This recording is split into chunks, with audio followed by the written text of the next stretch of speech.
is what has to be done, right? Go ahead. And the first came out red. All over like a hairy garment. And the first came out red all over like a hairy garment. Right. The first came out red all over like a hairy garment. I don't even think I got this one. I haven't even got it. Y'all, anybody got anything in this one right here? I just realized I haven't gotten this one. Anybody got any pages? Any of you brought mine got any pages in here? This is one of the books I haven't got in yet. All right. This is the Edomites, the history as gathered from the Holy Scriptures by Mary L.T. Ritter. I just realized I didn't get in here yet. All right, but I still got the other one. All right, and if y'all got something in that one, just shoot it to me. We'll read it. All right, we're doing this for the new brothers and sisters that don't got it, that might not be unsure. For y'all that don't have the evidence, right? All right, go ahead, read on. Verse 26. And after that came his brother out. Right. So Esau, Ishashah means what? Let me, hold on. We're going to go to the Hebrew, and I'm going to make sure I got that correct. It might change it.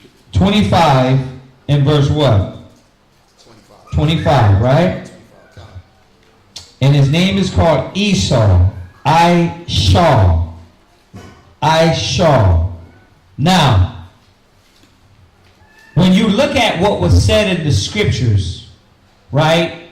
It says, and the first came out what? And the first came out red. All over like a hairy garment. Right. And they called his name Esau. Right. Ishah, they got it in here as hairy. Yeah. Right? Yeah. Rough. But there's another definition of wasted away. Now, let me find that, though. I got to find that. Right? Because he had no skin pigment. So, we'll find that.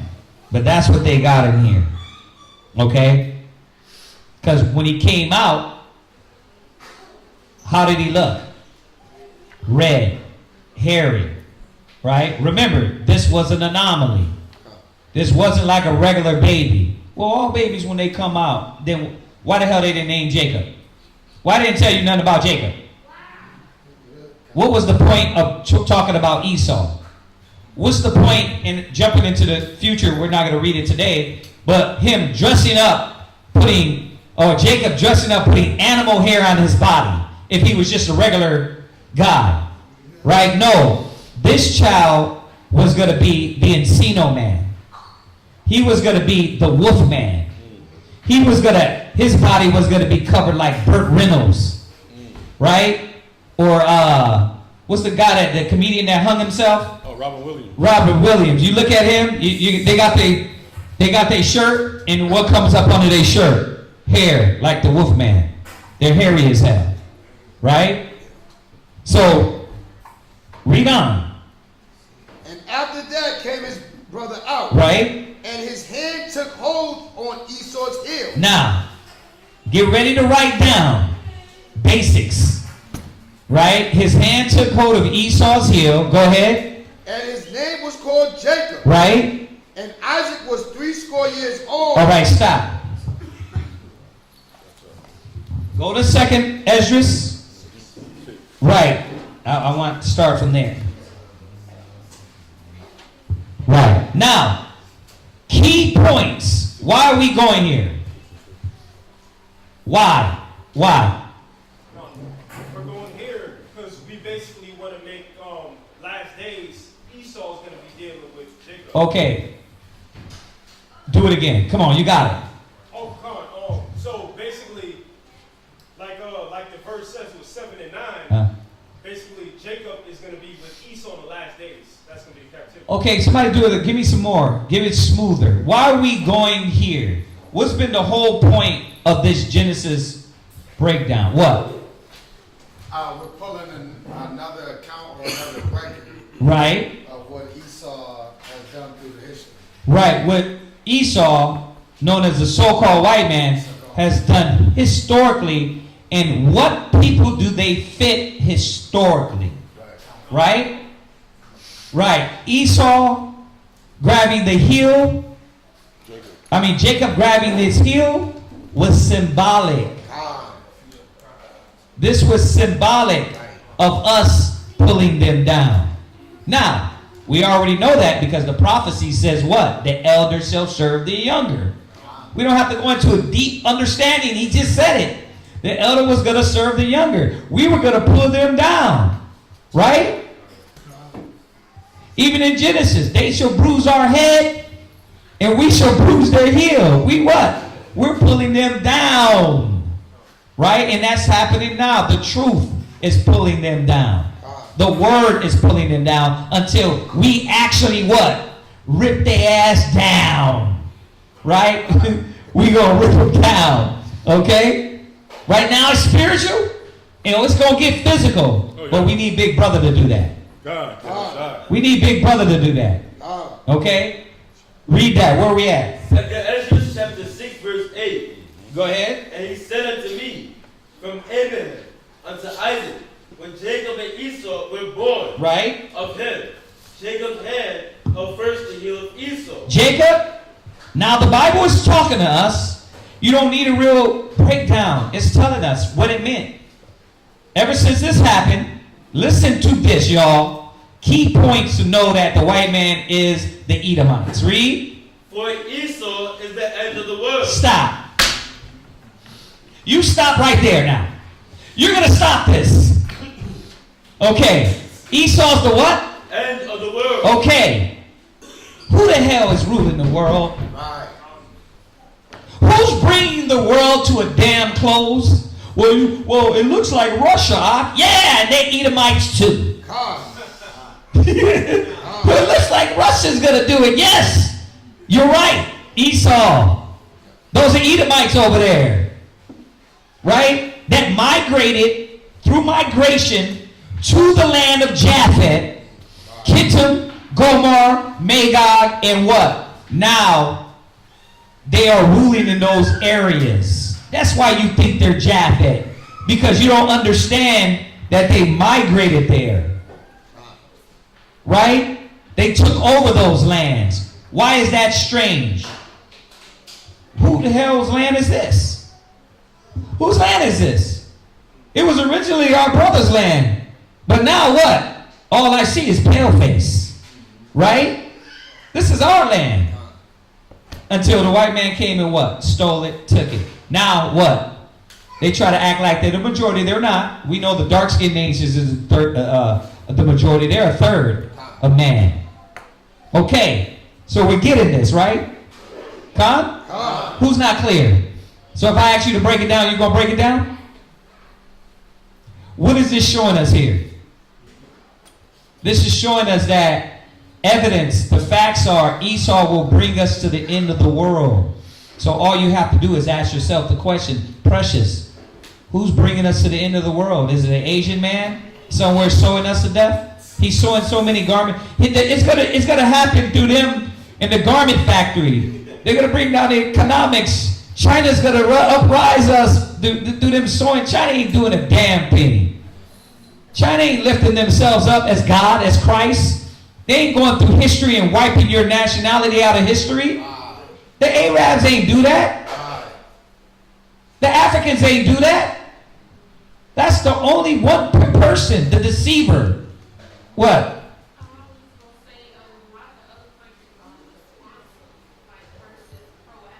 Yeah. Edom doing right. Yeah. Now, listen. They are Confederates, though, because they perpetuate the lies. They don't get it. They don't get out of it either. So, right. I know what you're saying, meaning that they worship the beast and they ride, like it says in Revelations. These 10 horns, these nations that ride with the beast, they are Confederate. They don't get away with it, but yeah, they are just what? Under his spell. That's why it says in Habakkuk, they drunk the wine. It tells you in Revelation, they drunk the wine and the wrath of this beast, right? So they're what? They drunk the damn American Kool-Aid. Democracy, right? The Democrats, Republicans, they set all this up, right, in their countries. And look, you're with us or against us, right? And that's why they're like, who's standing with Russia? And then they narrowly look at the nations like, you better not be over there.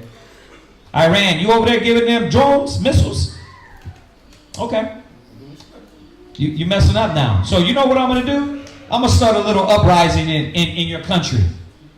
How you going to do that? Huh? We're going to set a fire. We're going to use social media, and you're going to kill somebody unjustly, and what? We're going to go ahead and create a whole social thing going on in Iran. And you're thinking, oh, no, it's because of Iran's injustice. No, the devil has his hands in everything. What the hell are you talking about? Like, this is a no-brainer now, bruh. This ain't no more conspiracy. This is a conspiracy theory. Bro, they admitted to these things. They admit to all the lies. It's going to take them another 20 years to admit that they what? They had the CIA over there moving and doing things. Yep. Right? And then you're like, oh, wow. It took them how many years to tell you Johnson & Johnson baby powder is cancerous? Right? Huh? 40 years? It's like, bruh, y'all got to understand how these cats move, right? Okay, so read on. For Esau is the end of the world. Uh-huh. And Jacob is the beginning. But where are you at again? 2nd Ezra chapter 6 verse 9. Uh-huh. For Esau is the end of the world. And Jacob is the beginning of it that follows. Right. Esau is the end of the world. They're going to bring us to the brink and bring down civilization. Right? Who does that match with? That matches with the Caucasian man. Go ahead. The hand of man is betwixt the heel Uh-huh. and the hand. Other question. Ezra, ask thou not. Right. Okay. What other one goes with that? 2nd Ezra, chapter 11, verse 39 through... 2nd Ezra is 11. Okay. Let's jump over here. 11. Hold on. 39. Hold on. Maybe I missed something. Right. Con, you can go there, but I want to keep it simple. You're right. Fourth beast. That links up with Daniel's the 7th chapter, the fourth beast. Right? You go into the Romans, the Greeks. Absolutely. That's on another level when you can go into depths for all the historians, right? Very true. Let's keep it a little bit basic, right? Somewhat basic, because a lot of people don't even understand what we're going over right now. Yeah. Okay, where you at? Okay, so we went there, right? No, hold on, what did I say? Esau. 6 and 50 together. Yeah. Okay, let's go back. Genesis chapter 25 and verse 26. Go ahead. And after that came his brother out, and his hand took hold on Esau's heel, and his name was called Jacob. And Isaac was 80 years old when she bare them. Verse 27. And the boys grew, and Esau was a cunning hunter. Right. Esau was a cunning hunter. Once again, the characteristics of this beast, of this man. Right. Go to Psalms 10. I'm going to show y'all something about this cunning hunter. You're not as good as him. You're not as good as him. All nations, guess where they learned a lot of their tactics? They learned how to move the military, how to breach that house, right? How to deceive with the CIA, right? Black ops, right? How do they learn that? How do they learn that? They come over here, they get taught. Every time you hear about it, it's a military cat from America going over teaching the Afghans of how to what? How to move in that mode. You're not learning this from no Arab, man. The Arabs just run in and blow themselves up. The white man is what? He's the one that puts piss on himself, lays in the field for that deer. And he's patient. There goes the deer. Right? Who does that? The crocodile man, right? Right? Who does that though? Who puts piss on himself to smell like the animal to hunt them? A man that's blessed with this. He's blessed with this gift, right?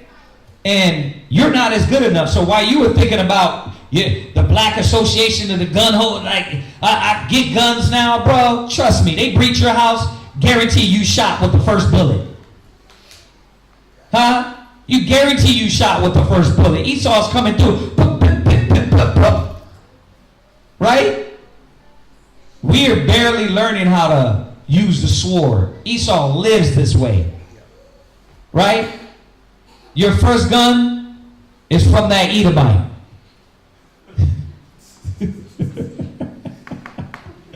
It's from that Edomite. Why? What did Esau say? Everybody got to have one. Shalomite's stepdad gave him a 22. He looked at me, he said, can I give him his first gun? I'm looking at him, I'm like, Esau be into these weapons, bruh. They live by the sword. They're the hunters, right? And if he could take them, he'd be like, man, let me go take him honey. But he's sharp. That Edomite, bro, he know how to survive on the land. He know how to live in the land. Like all the things he's taught the kids is about survival. Esau. You know what? How to live in air conditioning. How to pop that popcorn in the damn microwave. Right? You want to dwell in tents. Right? You don't want to stir none up. No, we kicking it. Good. Right? Esau really knows this is their characteristic. Go to Psalm 10, what is it, 19? Let's see here. This book was just touching on that with all of what you said. Okay, did you grab? Okay, you got something out of there? It's 10, Psalms 10 and verse, you're going to read verse 7 on down. Read verse 6, man. This whole chapter is one of my favorite when it comes to the wicked. The perverse, what they do, right? Go ahead. Psalm chapter 10, verse 6. He hath said in his heart, I shall not be moved. Yeah, and Esau, the wicked, don't think they're going to be moved. They think this kingdom is going to last forever. Go ahead. Well, I shall never be in adversity. Go ahead. His mouth is full of curses. Yeah, bro, we talk about they shall bow down with their face to the earth. Esau ain't hearing that. They laughing. Like, you ninjas can't even get together at a barbecue. Shut up. You know what I mean? Yeah, hey, I ain't bowing to nothing. Come make me bow. Right? That's why the Father has to be with us. The Son has to come back. Big Bro has to come back. Because, they're going to go out. They ain't going to take it over bending. But what is it saying? They ain't going to take it lying down, y'all. They fighting for this America. Right? Look, they're fighting their own people for it. You're not taking our guns. You're not taking our guns. You can try if you like, but you're not. Right? They fight, they believe in this system. Right? Go ahead. His mouth is full of cursing. Right, but his mouth is full of cursing, deception, lies, falsehood. Read. And deceit. And what? And deceit. That's what we're dealing with. We're dealing with the deceiver, the deceitful man. So don't get caught up on the words and a pitchfork and horns. You think, no, we're dealing with an average red man that what? That deals with deception, lies, and corruption.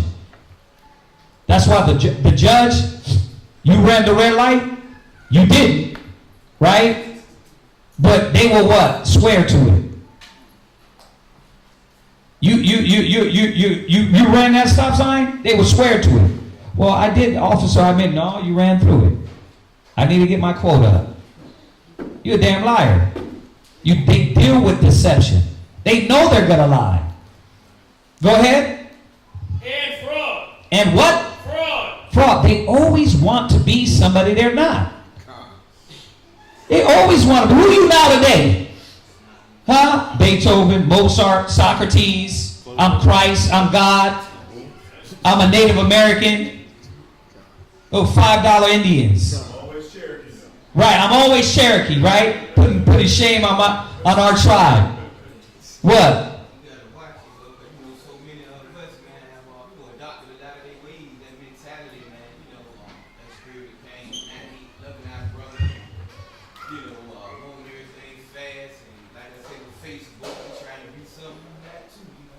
Yeah. Yep. Oh yeah.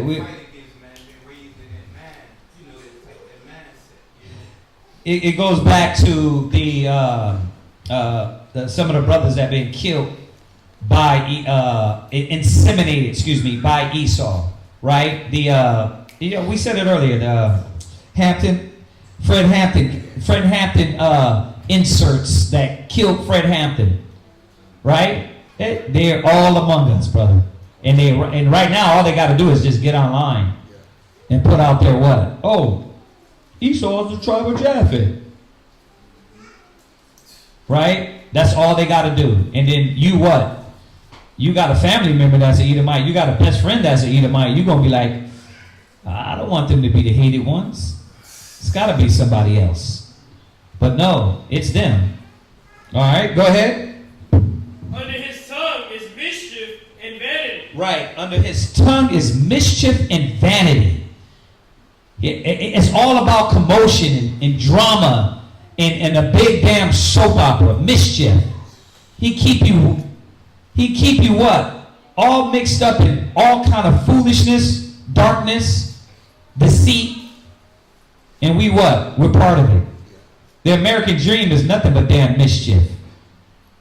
And what? And vanity. And vanity.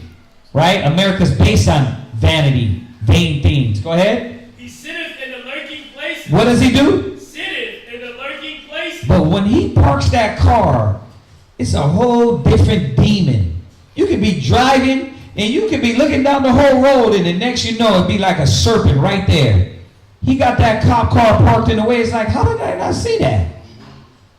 Right? How did I not see this guy lurking like a damn serpent? Because that's their gift. The hunting. You don't understand that. They sleeping in damn a pit, waiting for a damn deer. For how many hours? Patiently. Yeah, Bob, we're going to get us, this is going to be a good one. This is going to be a good one. You know what I mean? And they kill those animals and do what? They rejoice. They put them up on the wall. They're the hunters. Right? Okay, how about this? Let's go through all nations. Show me what damn one nation puts damn animals up on the wall. Show me. Now you're like, well, there's African. I'm talking about as a nation, y'all, that love to do these things. Who? The Africans? The Chinese? Huh? Japheth? The real Japheth? Who is it? What are they doing? Read on. Come on. In the villages. They sit in the lurking places in the villages. Go ahead. In the secret places. Right? Doth he murder the innocent. Do they what? Murder the innocent. That's the blessing. That's the blessing of the hunter. Right? It's to overcome you. It's to conquer. It's to pursue you. Right? From when the chase. They love that chase. Right? The adrenaline rush. Right? When they shoot you down. When they beat you down. When they throw an extra kick, an extra punch. Right? Yeah, like, well, but you got him down. But like, yeah, you ran from us. So I'm hyped. Kick him in the face. Kick him in the jaw. Oh, yeah. And then they got our people, what, right there with them. Master, what you need me to do? Here, I'll punch him too. Right? They came up with it. You're not blue. You're not black. You're not white. You're not Chinese. Of course, because you painted the damn narrative. Then they got our people like we're all one military. We're all one. We're all the blue. And you're thinking, man, yeah, you know what? He's still my brother. But how'd you have to get inserted into that? How'd you get inserted into that? By being called nigga? By being treated less? Yeah, our people, man, is slow, man. They put you in this fraternity by degrading you and reminding you you're just a damn monkey. But now you're a part of the fraternity and you feel part of them, but you're still less in the fraternity. Yeah, forgot how exactly. But you go right out there with them, telling the black man, "I hate your black gums. I hate your skin." Right? And that be our people.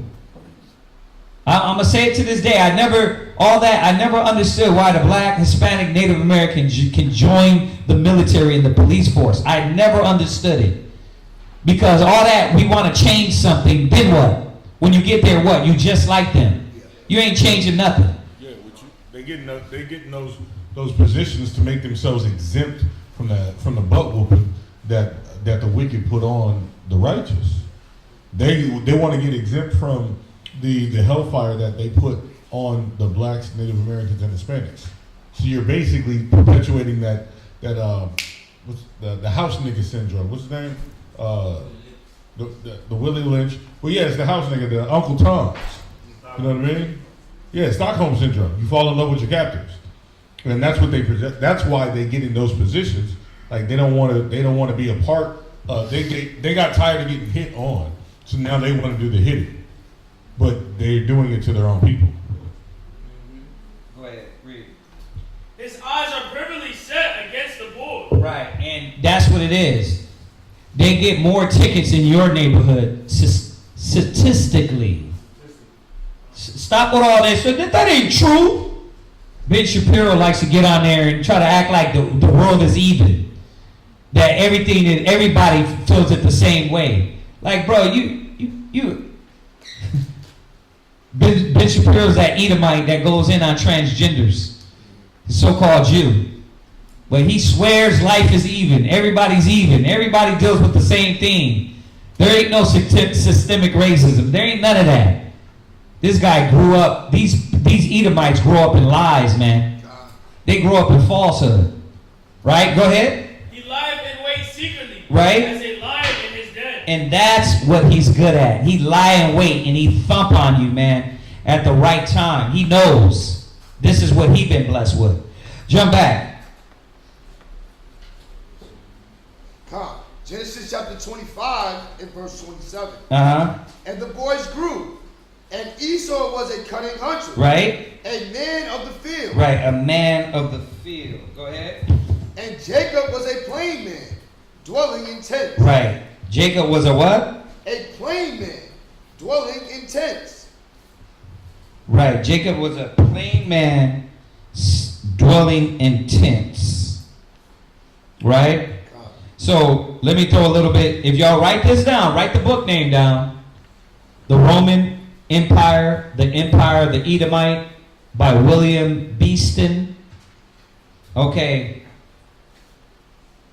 This is page 53. Check this out. It says, if Jonathan ben Uziel and the Talmudists knew the Roman to be Edomites, they had the tradition from their fathers. So let's deal with a little bit of history, knowing that the Greeks, the Romans were what? Edomites. So for all those that what? Need a little bit history for backing, right? The Romans knew that they were Edomites. These so-called Jews knew the Romans were Edomites, right?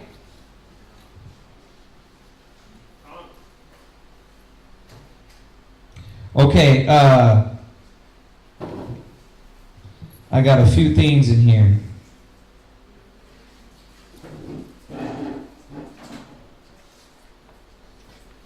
Okay, Let me jump over here.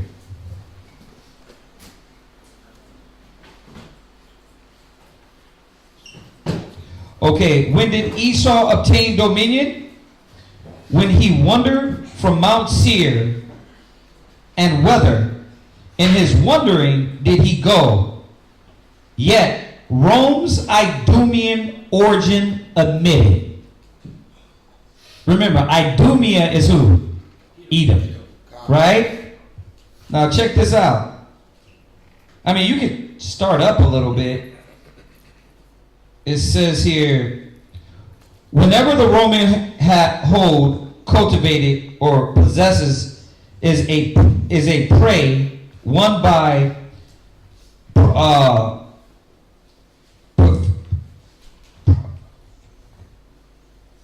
I can't, I'm not pronouncing that word. Proliferate. Right, proliferate, boldness.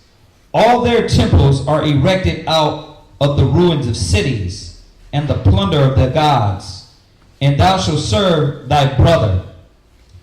This portion, this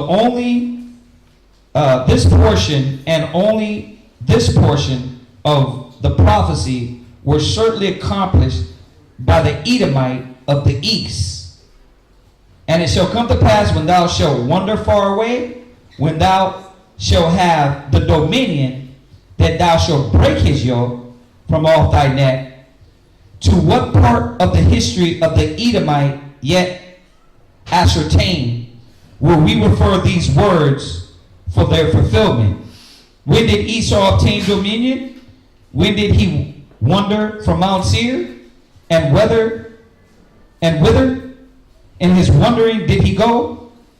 Yet Rome's Idumean origin omitted. So Esau, remember, the prophecy was what?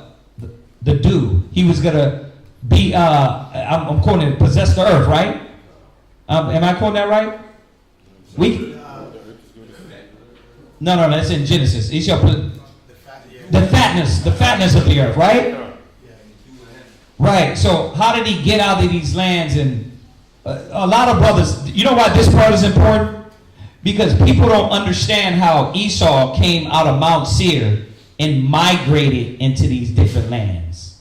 So I get this thing, why they don't get it, but the reason why they're not getting it is not understanding about Esau, how they moved, right?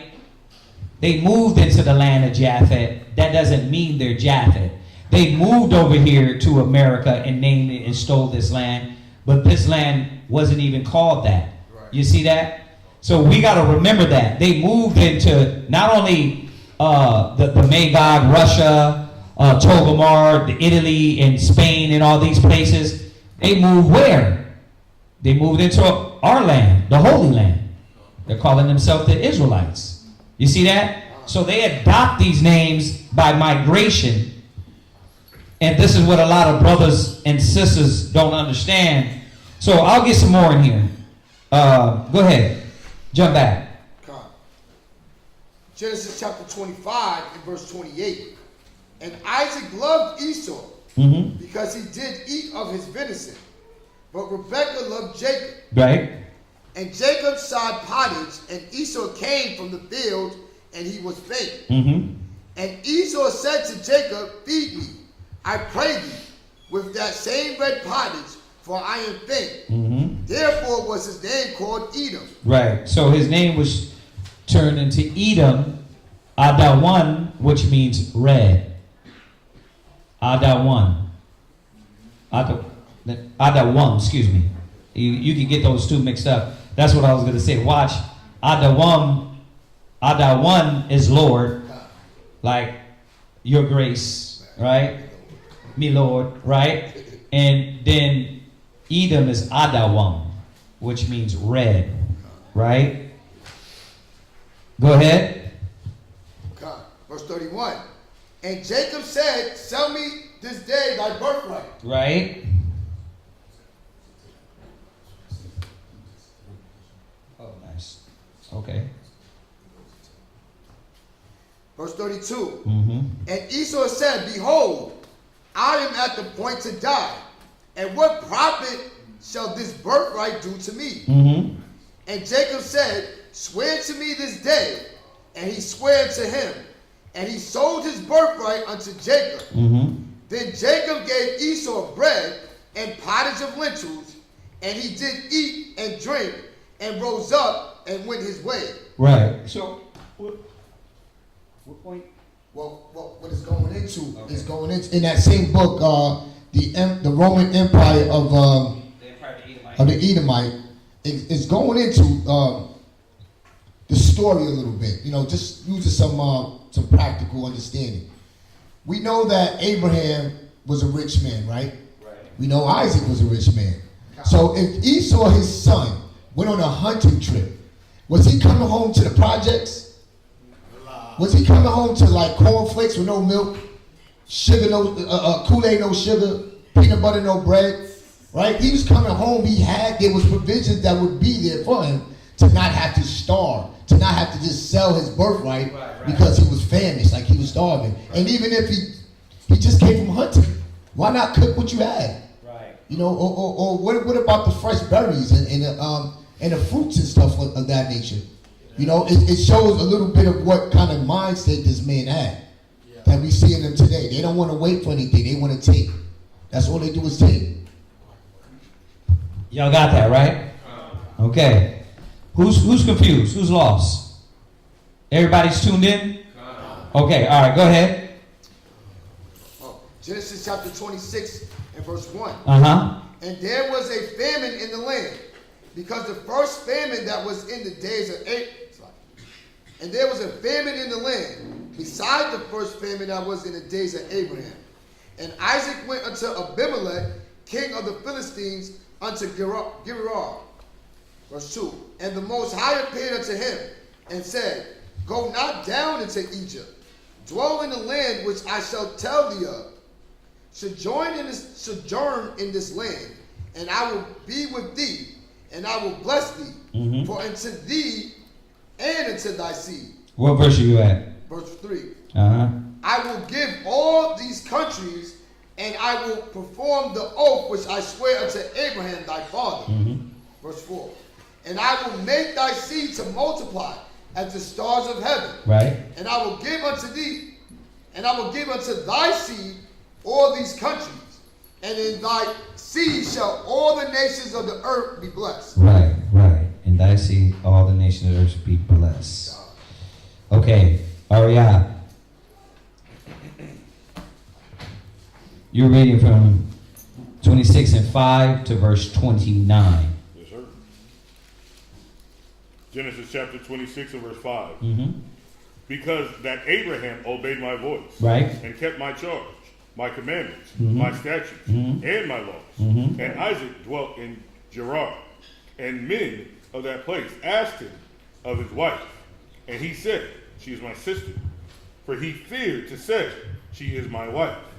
Least, said he, the men of this place should kill me for Rebekah, because she was fair to look upon. Because she was fair to look upon. And it came to pass, when he had been there for a long time, that Abimelech, the king of the Philistines, and this is the same Abimelech that Abraham had went into. All right, this is the same land. Con? All right. Now Abraham's dead. Abraham had passed, so you just got Isaac. He's 60 years old during this time. All right. Abimelech, the king of the Philistines, looked out the window and saw, and behold, Isaac was sporting with his wife, Rebekah, his wife. And Abimelech called Isaac and said, behold, for a surety she is thy wife. How saidest thou, she is thy sister? And Isaac said unto him, because I said, lest I die for her. And Abimelech said, what is it? What is this thou hast done unto us? One of the people might lightly have lied with thy wife, and thou shouldest have brought guiltiness upon us. And Abimelech charged all his people, saying, he that toucheth this man's or his wife shall surely be put to death. Hey, listen, just a reminder.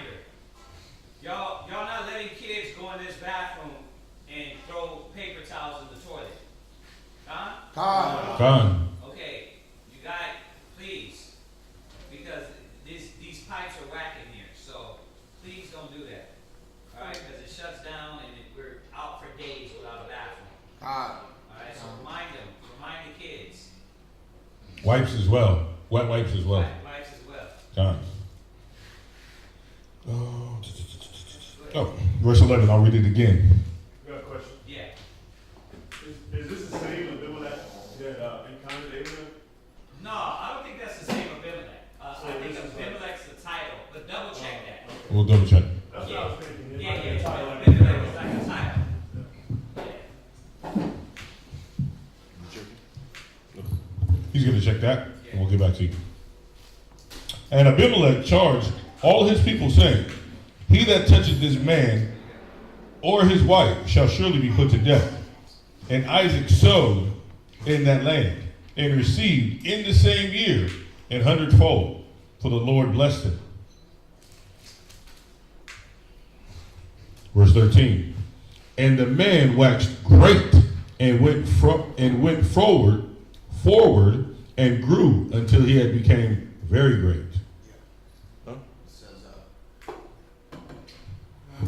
Yeah, just to answer your question, brother. It says Abimelech. Maybe the title of Philistine kings. There you go. Yeah. That's what I have read before too. So it's like president. President, Yeah. Mr. President. It's like Pharaoh. Pharaoh's the title. You had many pharaohs. Not Xerxes. Who was it? It was the Medes. Not the Medes, but the Babylonians. That was Nebuchadnezzar, right? Nebuchadnezzar's. That was the title, and then you had the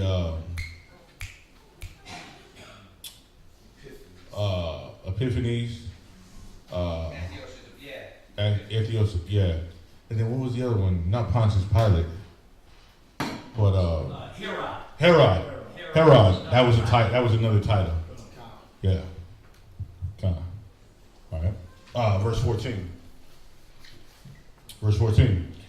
For he had possessions of flocks and possessions of herds and great store of servants.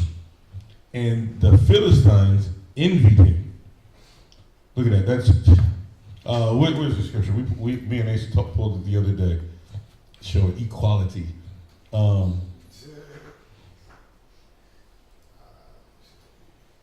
What was it? You remember, Asa? You know what I'm on?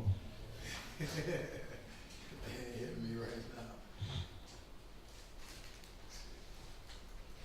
now. Give me 1 second.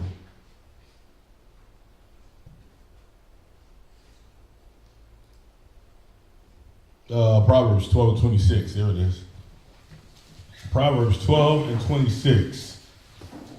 Makes me think of the scripture. And what's beautiful is, even though these people envied him, they still not putting hands against him. Why? Because the Most High is with this man. The Most High is with his possessions. He established his works before he established the works of what his father laid down. Right? He went in that way and he didn't depart. His ways pleased the Most High. He was like, okay, well, dang, you're taking up after your father, who was afraid. So let me continue to bless him. Huh? It didn't say at any point in time that he was looking for another job or he had to stop serving the Most High and he had to go get riches, right? No, he got the inheritance from his dad, but then that wasn't even what made him. It was the reputation about that name. So because he conducted himself in that same integrity of his father, this is what the people around him, as this generation keeps going, and the people around him keep sinning. Who got it? You got it? Proverbs chapter 12, verse 26. Yes, sir. The righteous is more excellent than his neighbor. So if anybody tells you all lives matter, lie. If anybody said we're all the same, lie. Come?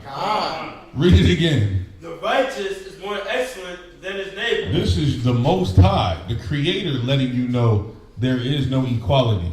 The righteous, those who follow the law, statutes, and commandments are what? Excellent more than his neighbor. You're more excellent than your neighbor. That doesn't sound like equality to me, does it? It sounds like you're on the same playing field? No, he said the righteous are more excellent. So anything that these guys were doing, or Isaac was doing, and his family, was better than everybody else. It was better than that whole kingdom. When you follow the law, statutes, and commandments, and you act accordingly, and not act like a little, what's the word I want to use? Huh? A heathen, right? I wanted to say something else. When you act like a child of the Most High and not like a demon of Satan, the Most High makes you prosper. He makes your ways different. He makes people want to follow you. But when you act and you duck down and act like them demonic children, the demonic women, the demonic men, then you're no different. Then you are evil. You're equal in wickedness. Huh? Anybody want to be equal in wickedness? Or you want to be better than your neighbor? Huh? You want to be more excellent than your neighbor? That's right. Speak on it. Huh? Yeah, that's what we got to do. But what makes us more excellent, we got to remember, it's the righteousness. It's the act of being obedient. It's the act of the integrity of the scriptures. That's what makes you more excellent. It's not because you were just born of the 12 tribes of Israel, because you're so-called Negro, West Indian, and Haitian, and all the way to the so-called Mexicans. That's not what makes you righteous. You know what I'm saying? The Bible says in Genesis, Satan transformed himself into an angel of light, right? Yeah, so Satan can come as a so-called Negro, as a so-called Mexican, or a Puerto Rican, right? But it's the works that you do that define your righteousness, being more excellent than your neighbor. Huh? Read on. But the way of the wicked seduces But you don't want to get caught up in that, because it will seduce you. When you take your eyes off of the righteous works and the acts that's needed to get you ahead in life, it will seduce you. Then you get bewitched. Then you get lied on, or lied to in your eyes. And then the actions will get you caught up, and now you're sinning. Con? All right, I'll read on. Where are we at? Verse 17. I'm at verse 15. Okay. For all the wells which his father's servant had digged in the days of Abraham, his father, the Philistines, had stopped them and filled them with the earth. Look at that. So because he had great possessions, it wasn't like the brother was probably stingy. You know what I mean? He up there feeding his flock, taking care of his household, still committing righteous acts. Come on now. What is that? Romans 12 and 17? Well, is Romans 12 and 17? Who's it? Huh? I think it is. Is it? If you got it, pull it. So he up there doing his job, doing his work, taking care of his household. It is? No, 12 and 11. No, not slothful business. 17? No, it's 7 and 11. It's 7 and 11. I think it's 7 and 11. No? Dang.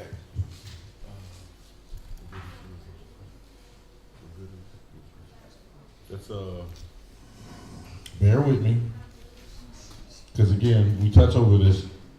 You got it? Is it 7 and 21, what does it say? Yeah, that's it. My number's dyslexic in my head. Romans chapter 7, verse 21. Yes, it is. I find in the law that when I would do good, evil is present with me. Right, so we got to understand that when we're doing good, when we're trying to be more righteous than our neighbors, when we're trying to do good, the evil is still present, right? But that's where the 12 and, what was it? 12 and 18 comes into fact. Because you're going to see in his acts, read Romans 12 and 17 real quick. Romans chapter 12, verse 17. Uh-huh. Recompense no man for evil. Right, so Isaac, how do you know he was righteous? Because he didn't repay these men, these Philistines, these dirty heathenistic people who were jealous. He didn't repay them with evil. He didn't render on to them the same thing that they did to him. Right. Go ahead. Provide things honest No, he stayed honest in the sight of everybody. So his reputation, he was blameless. Right? I'm going to read on. That's it. Verse 16. And Abimelech said unto Isaac, Go from us, for thou art much mightier than we. And Isaac departed thence, and pitched his tent in the valley of Gerar, and dwelt there. And Isaac digged again the wells of water, which they had digged in the days of Abraham, his father. And the Philistines had stopped them after the death of Abraham. And he called their names after the names by which his father had called them. And Isaac's servants digged in the valley, and found there a well of springing water. And the herdmen of Gerar did strive with Isaac's herdsmen, saying, The water is ours. And he called the name of the well Esek, because they strove with him. All right, verse 21. And they digged another well and strove for that also, and he called the name of it Sitnah. And he removed from thence and digged another well. You see that? So these people, everywhere he went, somebody was trying to beef, somebody was trying to take over what his dad had already established, but he didn't repay anybody evil for evil. Okay? He maintained the integrity in the absence of his father. In the midst of his family, he was that example. And that's something we got to do. Okay? Yes, sir. Based on the promise that God promised Abraham, Isaac could have been, well, this is mine anyway, but he didn't move in that spirit. Mm-hmm. He didn't, like the scripture said, he didn't went rather for rather and evil for evil. Right. He thought on the ways of God instead of, his entitlement. And that's applicable for us. You got to remember, like, if you sit down and honestly think about it, we live in America, right? Only one time? Con, right? Micah 2:10 says, Arise you and depart, for this is not your rest. Why the hell are you getting complacent here? Like, think about it. What are you doing? Trying to get rich or die trying? Stop. The Most High told us he had greater things than what we can imagine, right? So what are we chasing right now? I'm that statement, when you think about it, you're like, what is there? Come, we can have a nice clothes, nice house, some nice things, but like when you think about it, the Most High said he has greater riches than you can imagine. So like, at the end of the day, why worry about this? Why prioritize this over the work of the Most High? You should be worried about, like, damn, am I upholding, what am I going to do when I stand before the Father? What did I establish my works in, and what did I take pleasure in that the Most High is going to say, okay, thou faithful servant, or thou wicked and slothful servant? Just some food for thought, right? Verse 22. And he removed from thence, and digged another well, and for that they strove not. And he called the name of it Rehoboth. And he said, For now the Lord hath made room for us, and we shall be fruitful in the land. And he went up from thence to Beersheba, and the Lord had appeared unto him the same night, and said, I am the Lord God of Abraham thy father. Fear not, for I am with thee, and will bless thee, and multiply thy seed for my servant Abraham's sake. Look at that. So because he held his integrity multiple times throughout his life, the Most High was like, you know what? Hey, I noticed you noticing me. I got something for you. It's beautiful, isn't it? So we got it. That's showing you, again, keep pushing, keep fighting, Right. Keep striving. God. The Most High got something for you. God. Huh? God. Verse 25. And he built an altar, there, and called upon the name of the Lord, and pitched his tent there. And there Isaac's servants digged a well. And Abimelech went to him from Gerar, and Huzath, and one of his friends, and Pitchcall, the chief captain of his army.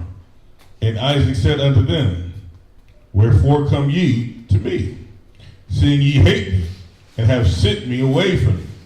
And they said, We saw certainly that the Now see, this is what happens when you continue in that integrity. When you don't have to stoop down and lower yourself to be a degenerate because somebody else is a degenerate. Because they bite and pick at you, they gash at you, you ain't gotta get all mouthy. Just because somebody acts like a ninja, you ain't gotta be a ninja. Right? The scripture says the greater thou art, the more what? Somebody. You gotta humble yourself. If they get in your face, you can turtleneck it. You know what? You right, my bad. Agree with the adversary quickly. Walk off. Oh, okay, you guys are getting too big. Bro, you eating too much over here. You can't get too big. Y'all gotta kick rocks. Okay, cool. We kick rocks. But when you maintain that integrity, when you maintain that standard, that office of a bishop, the deacon, right? When you act like Sarah, Rebecca, then the Most High will put that spirit in your enemies. Proverbs 16 and 7, right? When a man's ways please the Lord, he makes your enemies at peace with you. Right. You don't have to go. You don't have to defend yourself. The Most High is always going to fight for you. It said, verse 28, and they said, We saw certainly that the Lord was with thee, and we said, Let there be now an oath betwixt us, even betwixt us and thee, and let us make a covenant with thee, that thou wouldest not, that thou wilt do us no hurt, as we have not touched thee, and as we have done unto thee nothing but good. Come on, man. And have sent thee away in peace. Thou art now the blessed of the Lord. Verse 30, and he made them a feast, and they did eat and drink, and they arose up betimes in the morning, and swore one to another. And Isaac sent them away, and they departed from him in peace. And it came to pass on the same day that Isaac's servants came and told him concerning the well which he had digged. He said unto him, We have found water. And he called it Shabbat. Therefore the name of the city was Beersheba unto this day. And Esau was 40 years old when he took to wife Judith, the daughter of Beriah the Hittite, and Beshemeth, the daughter of Elon the Hittite, which were a grief of mine unto Isaac and to Rebekah. All right, we're going over to Ecclesiastes 9, only 18 verses, and then we'll be done. Look at that. He did spite what his father said. Right? Yeah. He wasn't Isaac. He wasn't Isaac. Somebody got to play the villain. You ain't put my scripture yet. Can we pull it? What was it? I got you. Right. It was 33. Yeah. Ecclesiastes chapter 33, verse 14 and 15. I'll read it. Good is set against evil, and life against death. Yep. So is the godly against the sinner, and the sinner against the godly. Somebody has to play the villain. What part do you want to play? Huh? You got to play the part, the guy that's watching the movie?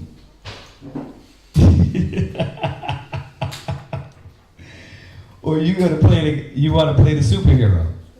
We've been sitting on the sidelines too long, watching everybody else play the superhero. What part are we ready to play?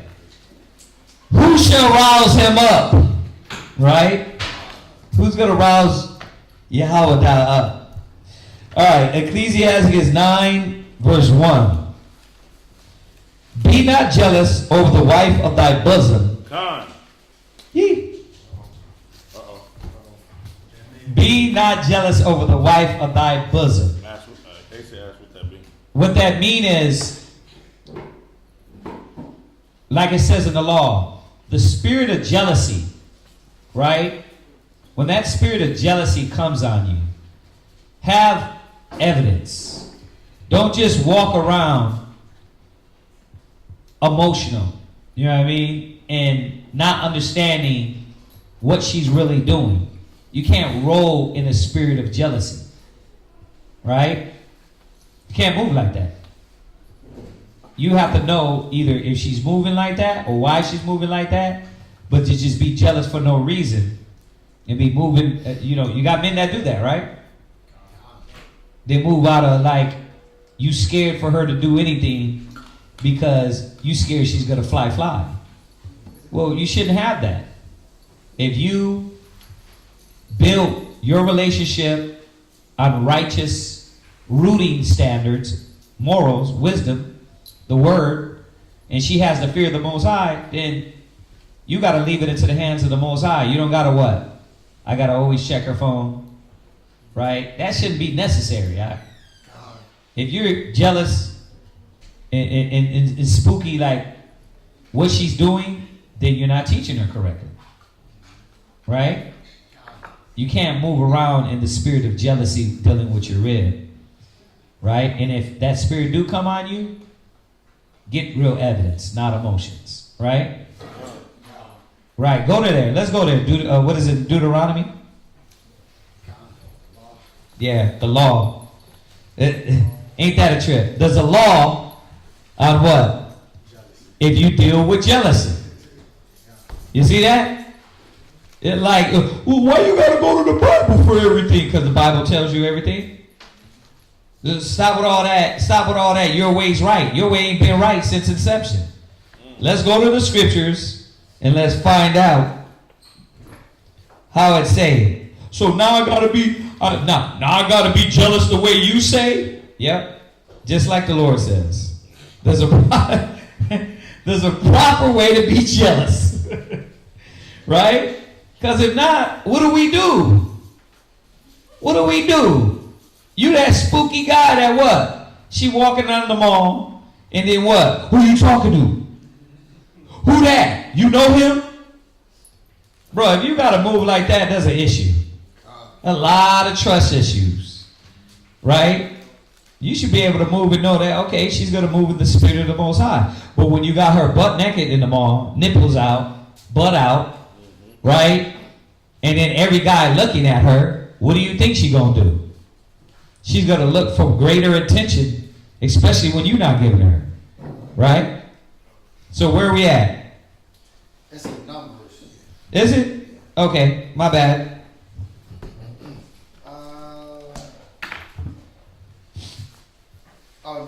Numbers chapter 5 and verse 14. Uh-huh.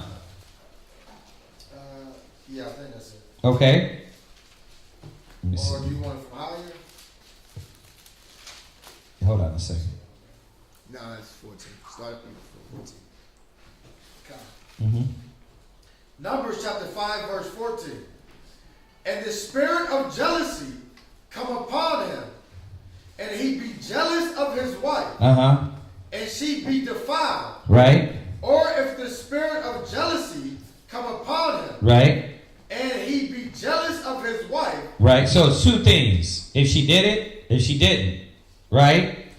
If she is defiled or she's not. Go ahead. And if she be not defiled, Right. then shall the man bring his wife unto the priest, Right. and he shall bring her offering for her, Right. the 10th part of an ephah of barley meal. Right. He shall pour no oil upon it, Uh-huh. nor put frankincense thereon, for it is an offering of jealousy, an offering of memorial, bringing iniquity to remembrance. And the priest shall bring her near, and shall set her before the Lord. And the priest shall take the holy water in an earthen vessel, and of the dust that is in the floor of the tabernacle, the priest shall take. Okay, listen. We know there's no more longer spiritual dust. Right? You got to rely on the Spirit. Well, wait a minute. I take that back. We can definitely get some dust from this floor. No, not only would her thighs rot, her whole gutter dang rot, right? We know that there's no mixture, right, that we can go to anymore. How are we gonna know? We're gonna read down, but how are we gonna know? It's got to be the Spirit of the Most High revealing secrets, and we go there next, right? Go ahead.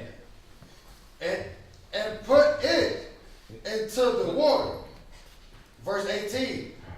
And the priest shall set the woman before the Lord, and uncover the woman's head, right? And put the offering of memorial in her hand, which is the jealousy offering, right? And the priest shall have in his hand the bitter water that causeth the curse. Right. Now this would be beautiful, but it just shows you how much we've been disconnected from the Father for Him to stand for us. Where you can have that bitter water, the prayer, the things that go in it, and this will help reveal. But we're so far removed from that because we're so far removed from the Spirit of the Most High. Now, let's be real. If you do lock into the Spirit, the Most High is still going to be there for you. But what it's not is panic. That ain't it. Panic, choking her out. Who is he? I'm going to check your phone. I'm going to do this. I'm going to do that. Right? I mean, if you have to do all that, you literally should know that she gave up on you. She for the streets, right? You shouldn't have to go there. Right? You got to check yourself and say, wait a minute, damn. If I need to go to that level, then this ain't where it needs to be at in a relationship. So we might not have the mixture, all this thing that he's mixing up here, but what we do got is the Spirit of the Most High and the Spirit of prayer and the Spirit of wisdom to let things reveal themselves. Right? Go ahead. And the priest shall charge her by an oath. Right. And say unto the woman. Right. The priest charging her by an oath is asking her what? Go ahead. If no man have lain with thee. Right. Really, that's all you can do. Have you dealt with somebody? No. Are you talking to somebody? No. You're just jealous. You don't want me talking to anybody, right? First of all, a woman talking like that, there's an issue. Because you were already supposed to know, if you followed the law, the scripture said what? Sit not at all with another man's wife. So if you're letting her have boyfriends, guy friends, buddies that she go out with and eat at lunch with, when her heart inclines unto that man, it's going to be your fault. It's going to be your fault. You should have stuck to the scriptures. It's her fault because she should have stuck to the scriptures. You're supposed to cut all that off. She was supposed to have respect. Now, I don't sit with another man because that's not needed. I got my husband for all of that, right? God. Right. Go ahead. And if thou hast not gone aside to uncleanness right. with another instead of thy husband, be thou free from this bitter water. Right. See, there's no more bitter water right now. It's what? You facing the east, you letting the Spirit reveal it, and guess what? He will. I put this on everything, y'all. He will reveal it. Listen, when a man's ways please the Most High, everything will be revealed. The Most High will move and show you, okay, yeah, look, and things will start spilling out. Things will start revealing themselves. The Spirit will show, right? You'll find something. You'll find something that straight out is telling you, look, she's doing something, right? If the spirit's not with you, she gonna commit adultery for a long time and you never gonna know.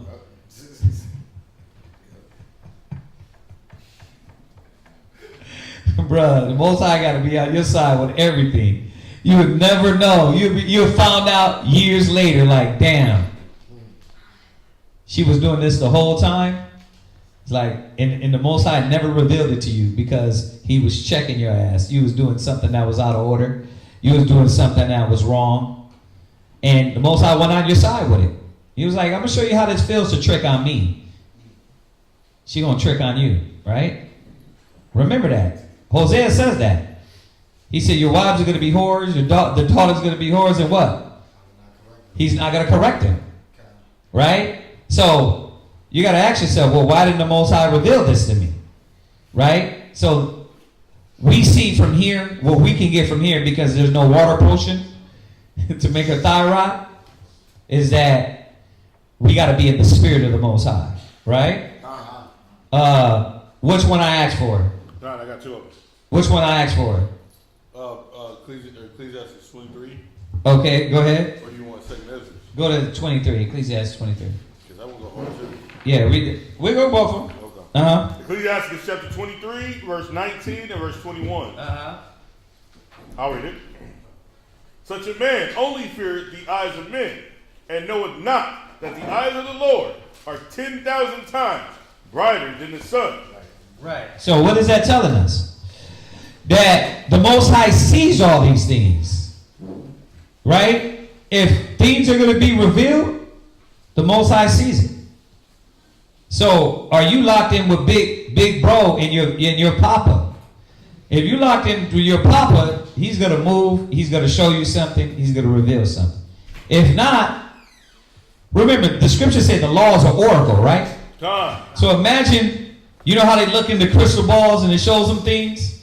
Well, the law is our crystal ball. Right. If we in the spirit of the Most High, he will reveal to you. Right. You understand? Go ahead. Beholding all the ways of men. Right. And considering the most secret parts. See, so the Most High, see those secret parts, how she's moving. But remember, the best thing to do is not panic. Go into your, what the church say, prayer closet? Go into your prayer closet, face the east, ask the Most High. Now, I know, it might be on your knees crying. You know what I mean? He said, right, this wicked. But go in that closet and ask the Most High to reveal it, and he will reveal it. Y'all get it? Where you at? Where was that again? Ecclesiastes chapter 23, verse 19 and verse 21. Verse 21. This man shall be punished in the streets of the city. Right. The Most High is going to reveal it. Now, this is man or woman. This man being a whoremonger, an adulterer, right? Same thing with the woman when you read down.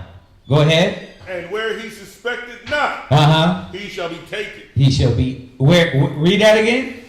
And where he suspected not, he shall be taken. Right. Where he suspected not, he will be taken. Right? Now jump down to about the woman part. The same chapter about the woman. Verse 22.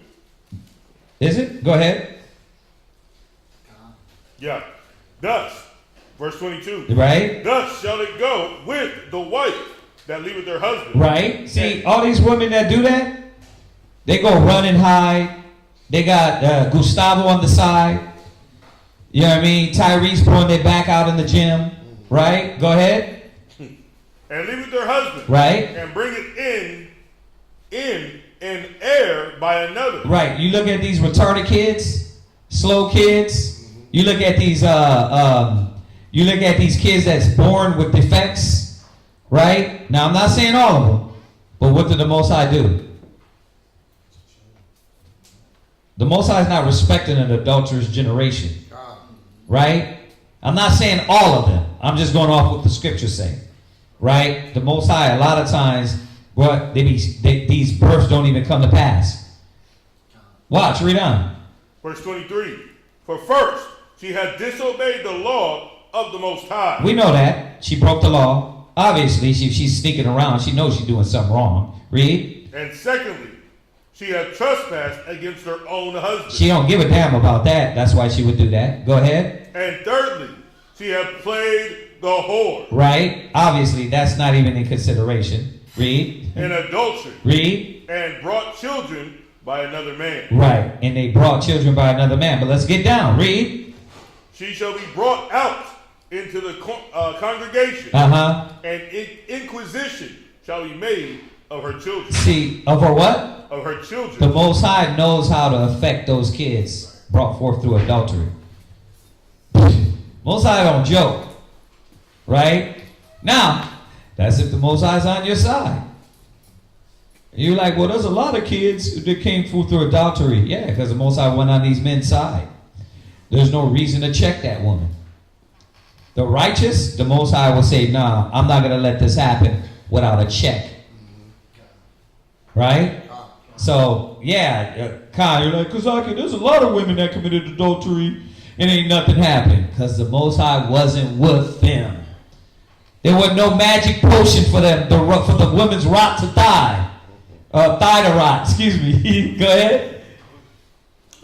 Verse 25. Uh-huh. Her children shall not take root. Your what? Her children shall not take root. What's going to happen to these adulterous women? Her children shall not take root. You don't have to panic. Don't go crazy. Don't start beating her up.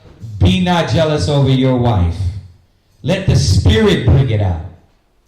Go ahead. And her branches. Right. And what I mean, the Spirit bring it out, meaning you don't got evidence. I'm not saying, yeah, you just rock with that. I'm just saying, when you don't got evidence, it might be you being emotional. Because there's a lot of brothers that's what? Emotional. They really like on that, no, come with me, like you cuffing her hard. Like, bro, let her breathe a little bit. She's all right. Right? You get a lot of brothers like that. You know what I mean? The brother used to follow her in the bathroom. He was like a puppy. He used to follow her in the bathroom. He used to follow her everywhere. Who you talking to? This is like, brother, you shouldn't have to do all that for a wife. Right? Go ahead.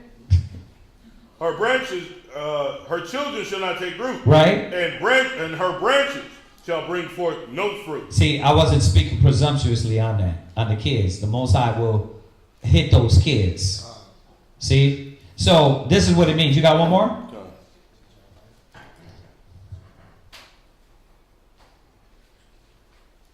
Go ahead. Where you at? What you got? This is 2nd Ezra chapter 16, verse 62. Right. We're going to put that. Go ahead. God. Where you at? 2nd Ezra chapter 16, verse 62. Yea, the Spirit of the Almighty God, which made all things, and searcheth out all hidden things in the secrets of the earth. Surely he knoweth your inventions, and what ye think in your hearts. Ooh. Even them that sin and would hide their sin. Whoo. Whoo. I'm going to keep going. Read. Where's that? Come. Verse 64. Therefore hath the Lord exactly searched out all your works, and he will put you all to shame. Yeah, I mean, that speaks for itself, right? The Most High is what? Reminding us that whatever's done in secret will be brought into the light. So don't panic, if something is going weird, pray on it, right? I'm not saying you can still look, see if you can catch some, but if you can't, don't walk around with the jealous spirit, because it's just going to make you a crazy man. Orange Juice Jones, right? I saw you and him walking in the rain. You were yeah, baby, I miss you. I miss you so much. I followed you today, right? Yeah, right? Nah, you know. y'all gotta hear that one because it's funny. Yeah, it's funny. Mike Epps did a remake of that. Oh, did he? I gotta see that. Okay, jump back. Oh, yeah, come. Verse 2. Oh, it says, and teach her not an evil lesson against thy soul. So, remember, this is applicable in many arenas. What are we doing? Let's use it pertaining to what it just spoke about. If you teach her this evil lesson that you're this erratic, emotional man, you're going to teach her that evil lesson. But she's going to do the same thing. But that is applicable in all arenas. What you do, if you're teaching your rib an evil lesson, she's going to learn it from you. We keep telling y'all this. A lot of times, really, a man shall cleave to his like. Your rib is doing what you do. Just an exemplified version. Right? Because you taught her the evil lesson. Right? So, remember not to teach her the evil lesson. Remember to teach her the right example. And this doesn't mean, oh, sisters, as a woman, now you got an excuse. Well, you taught me. That's not going to fly with Yahweh. Like, I followed the wrong example because it was my man. No, the scriptures still hold you accountable as a woman to what you're doing in the spirit of the Most High. So, I hope you don't throw that one in there like, oh, you know what? I'm gonna do what my husband doing and I know it's wrong. You're accountable as well. So we can't teach him an evil lesson. Verse 2.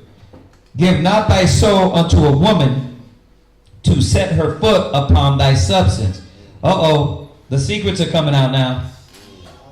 The secrets are coming out. Y'all want me to keep going? We'll just read past that one, right? All right. Meet not. No, I can't do it. I can't do it. I can't do it. You don't understand that? The substance is ruling over.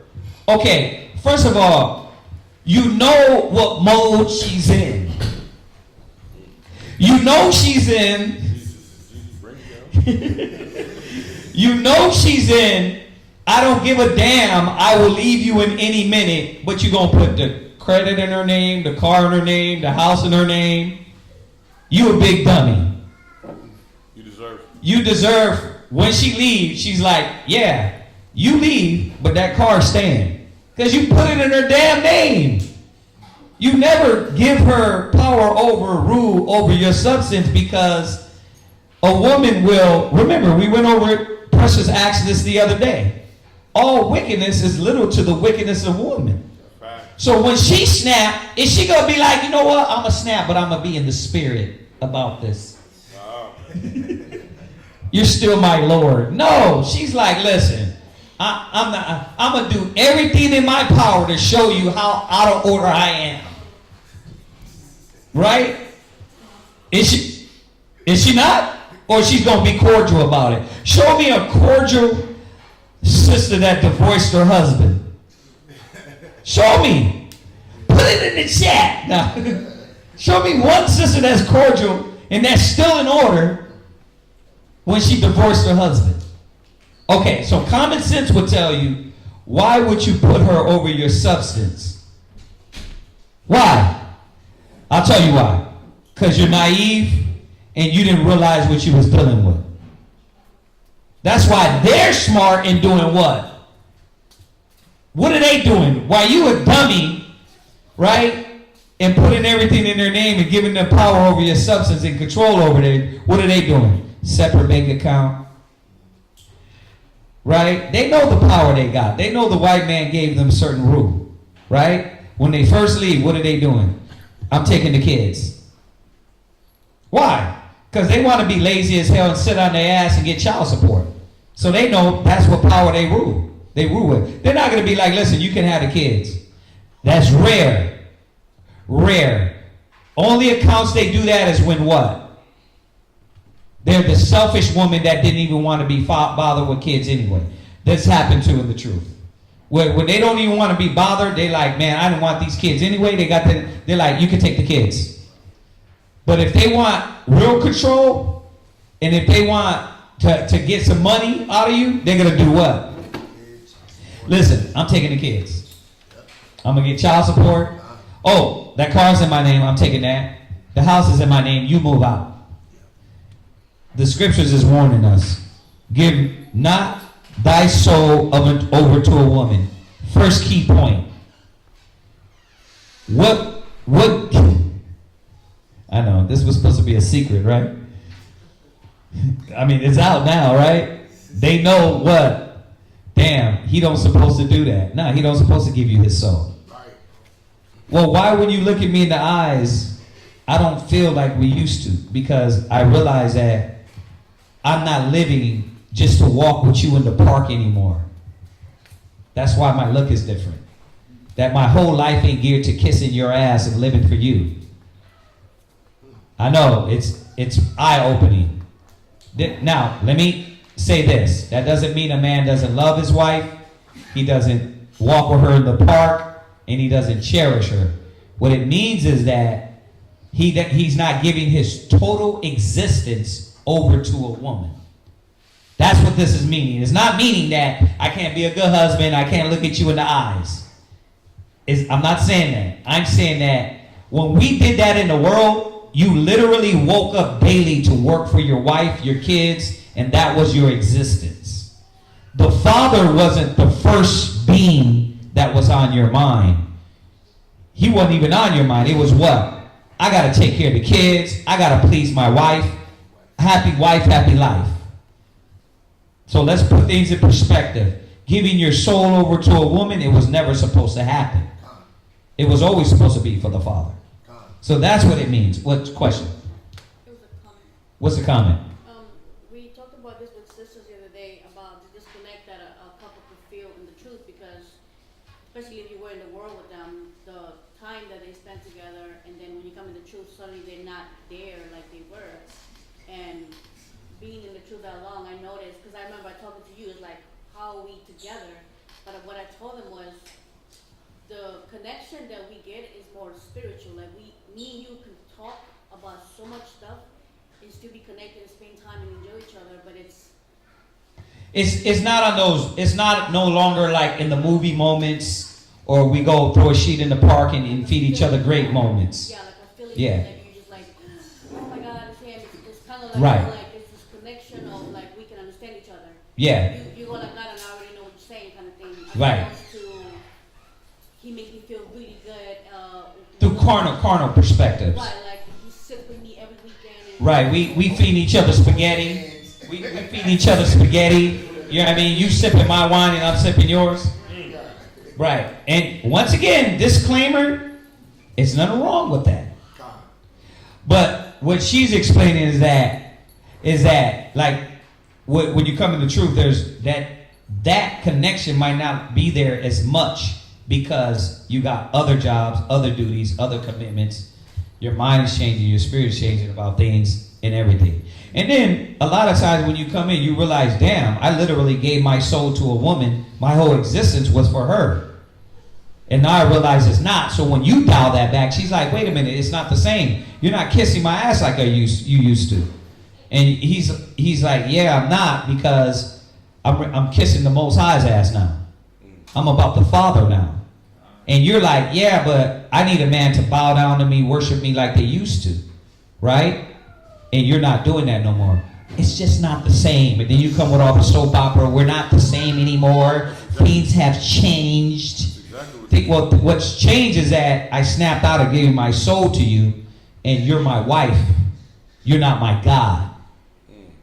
Right? So that's what it means. And then, do I have to go through all the scriptures again? Like 1 Peter 3, like we don't have to do that. Y'all get this. All right? Please don't make me go there. Now, if you want me to, I will. But all right, Tuada.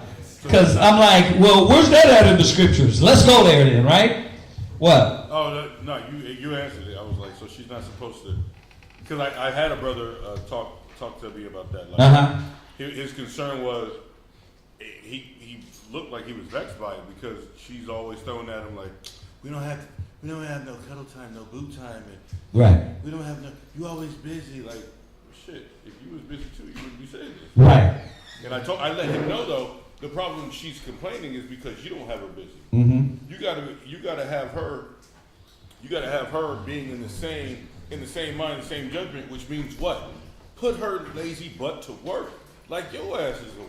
You know what I mean? Right. And then Because I don't mind teaching much evil. Come. If I'm busy and I'm doing the work and I'm doing work, then and you're not, you're sitting at home gaining weight and eating your sorrows away, Come. right?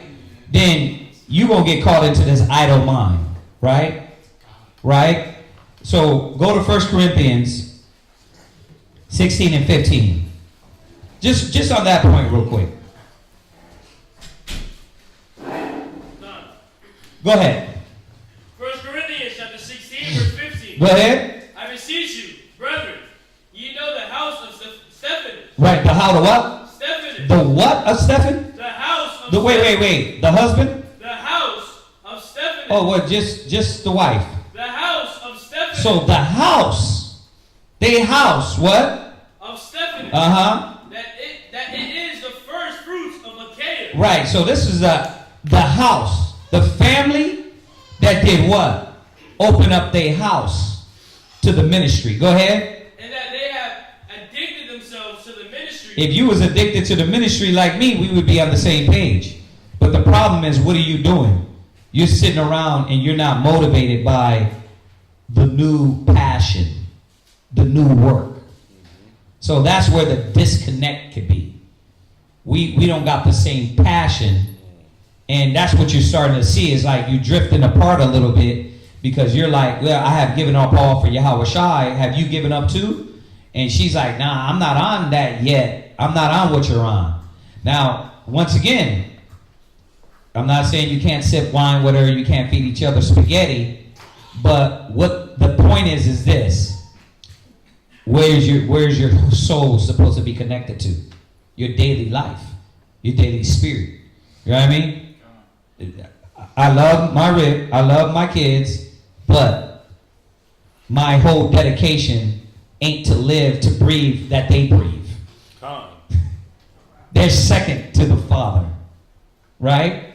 They're actually third to the ministry, to the brothers, the sisters. And they get that, right? So if your call comes in and I'm counseling, if we're sitting there watching Netflix and chill, the Netflix and chilling is pause to do with your counsel. That's what it's about. You know what I mean? That's where we get our rewarded. So it's things like that will kind of not change the dynamic of your relationship. You know what I mean? Yeah. Think about it. Let's go a little deeper. The feast, that changed the dynamic of your relationship. Because now you got to have 7 days of feasting when you guys could have took a vacation on those 7 days. You see what I'm saying? Now you were in the damn wilderness with brothers and sisters. That is your me time. That's the boo time, right? But some sisters that come in, they don't look at it like that. They got to do the worldly carnal things to have boo time. Wait a minute. We just had the whole feast to where it was no class. It was us chilling, eating, having fun, and it wasn't us. You was talking to the brothers. But we were together. We were doing this together. No. It's like they look at it negatively instead of saying, we're doing this together. Right? Remember when we were biker boys? You got the leather, I got the leather, right? We had the same t-shirts. We were doing it together. We got the same t-shirt. We doing it together. What are you talking about? Where's all this coming from? Right? Okay. So we got to be addicted to the same thing. Same passions, and then you'll start seeing, we are together. And that's what we realize is that, yeah, we are together when we have those talks and those moments. And yes, I got to be engaged when it's their time. Right? Because you get off the phone, you get off the counseling, and she's what? Talking in the background, and she's like, you're not even listening to me because I'm like, let me shut down what I'm doing because there's no me time. I got to be a husband. If I'm going to be the priest, I'm going to be the father, I'm going to be the leader, then I got to be the husband now too. So the greater there are, you what? Okay, I need is you time now. Right? Come? Okay. Give not thy soul unto woman. Right? Huh? What's that, Schwarzen? Okay. Give not thy soul unto a woman, and set her to set not her foot upon thy substance. Right? We got that. Meet not with an harlot. Period. Period. Meet not with a harlot. Like, we've been through this many times. No, the way they dress, walk, talk, gait, all these things show what a person is. Start looking at them from a distance and realizing, okay, am I going to be able to change that? Let's start with the bra. I meet the new chick, right? She's a so-called Israelite on Facebook. She's God-fearing, but she doesn't wear a bra. Are we going to be able to break that? Let me start with that. Hey, sis, you said you're Israelite, but those nipples keep showing. That's uncomely for a woman. Will you change that? Well, see, you're trying to change me. Whoa, I don't even know you like that. Why are you talking loud? Right? Like, the sign already says what? I'm not hearing none of that. But you're a Hebrew. You got your head covered, but your nipples out. Which one is it? Which one is it? You got to identify harlots. And I'm not saying that we're not all harlots. We are all harlots, but some people don't want to change from their whoredoms. Okay, so I'll be fair about this. We all hoes. That's what the scripture says. Right? We went off, we defiled ourselves with all the nations. The Most High called us whores too. But some people don't want to turn from being hoes. And that's the problem, right? Meet not with the harlot, lest thou fall into her snares. Do I got to tell you about the harlot snares, or did we talk about that the other day? Yeah, what? I do need to tell you, or we talked about it? We talked about harlot traps, hoe traps, or what do they call them now? Thirst traps, right? That's not her on Facebook. It's all a lie. It's all a lie, right? She don't even look like that, okay? Don't fall into the thirst trap. Use not much the company of a woman. Oh, man. What? Can we call brothers back? Okay. Whew. Use not much company of a woman. There's some brothers that love being around women, and I get it. It was only the mama, it was only your aunties, it was only your sisters that you grew up around. But your whole existence can't be like, I gotta have women all the time around me, catering to me, and be up in a conversation, be in the mix of all that. Like, bruh, the Most High is telling us, use not much company of woman that is a singer. Like, what do you want to be around all the time? You want to be around the ones that are into those things. You ask, well, why is a singer? I mean, look at these women in Hollywood. What are they geared for? What are they doing? Right? We don't have to go through all that. We know what they're doing. Least I'll be taken with her attempts. What is this whore geared towards? What are her attempts? Are they righteous? Probably not. That's why his warning was what?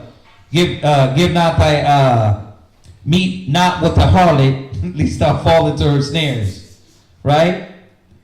Lest thou be taken with her attempts. Gaze not on a maid, that thou shalt not fall by those things that are precious in her. Like a lot of times, man, we talk about it all the time. You go to the gym, bro, you just got to put your head down. You got to just put your head down. Right? Like enough's enough. That's how you got to look at it. It's like, you know what? Let me zone out. Let me get in my workout. Let me keep my head down, because if not, I'm going to be looking through her jawline. Not jawline, her draw line. That's why it's telling you what? Gaze not. Like, just turn your eyes away. Right? What did Job say? I make a covenant with my eyes. Right? To where you're like, okay, but it got to be like that online. Because if not, everybody online uses what? You can't look at it. You can't look at stretches no more. Why? Because everybody got stretches. She's butt naked in a damn body showing, shape is showing, right? So you're going out there for the stretch. Like, what would be a good stretch? Now you got to look at men's stretch. Because you can't look at the woman's stretch. Because now that's all you got is woman stretching. She's doing yoga, and her pie is right there in your face. Gaze not on them. Take your eyes off of them, right? To keep your spirit in the right pace. Because you start doing that on YouTube, and then what? It goes from YouTube to what? Pornhub. Then it goes from Pornhub to what? You facing the east. Right? You can't look at brothers in the face. Right? Because you're what? Gazing on a woman, and you're looking for her, for those things that's precious in her. And it ain't her spirit. It ain't her spirit. Right? You ain't looking at that precious spirit. You looking at that precious what? Body. Give not thy soul unto harlots. Did we miss that the first time? Okay. Just a reminder. It's reminding you, don't give your spirit unto whores. Don't give your spirit unto a woman. Your soul unto this woman. Right? You're not supposed to do that. The Father is supposed to control our souls. He's supposed to be the God of Abraham, Isaac, and Jacob, not your rib.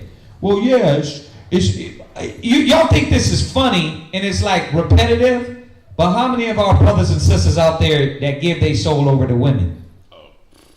And their whole existence is to wake up, bro, I'm doing this for baby mama and my kids. I don't care about none of that. And they be serious too. Like, you're a serious killer giving your soul to a woman. I can't even take you serious. Right, crying and everything. I can't take you serious. I can't commit to your what? Your killerism. Right? Because you what? You doing nothing but for women and kids. And I get it. I love my women and kids too. But your whole existence can't be for them. Give not thy soul unto harlots. And this is worse. That thou lose not thine inheritance. Once again, you giving them over your substance. You paying for them. Send me another pic. It's a picture of her feet. $30. Huh? Right? Her putting on makeup. Right? It's like, why am I paying for this? I don't know. I've never been on OnlyFans. I think you put OnlyFans, a lot of these Instagram and TikToks, they say if you want to see more, you know where to go. It's the OnlyFans that you pay. They blur the picture out and you pay to see the whole thing or see more. Oh, really? Yeah. So I never understood that about OnlyFans. Are they actually naked on there? Yes. Oh, he's like, oh yeah. Well, back in, you got to start out like this. Stand up. You got to start out. Back in my backsliding days, start out like that. Go ahead. Well, I wasn't backsliding, but back in my looking days, everybody has links on Instagram, so that's why you gotta even stay on Instagram. It's bad. It's like they promote it on every social media page, so you can't miss it. Yeah. You can't miss it at all. So They're looking for the next herb. They're looking for the next herb. You know what I mean? Sucker. To go on there and pay for a picture. Bro, you can Google pictures. Why the hell I'm gonna You better pop the picture up on Google and throw money at that. Google give it to you free. I'm just kidding. Don't do that either. Even outside of just losing the money, but Yeah. what you doing with your time? So now Right. you're going through this rabbit hole of chasing one big booty after another. Right.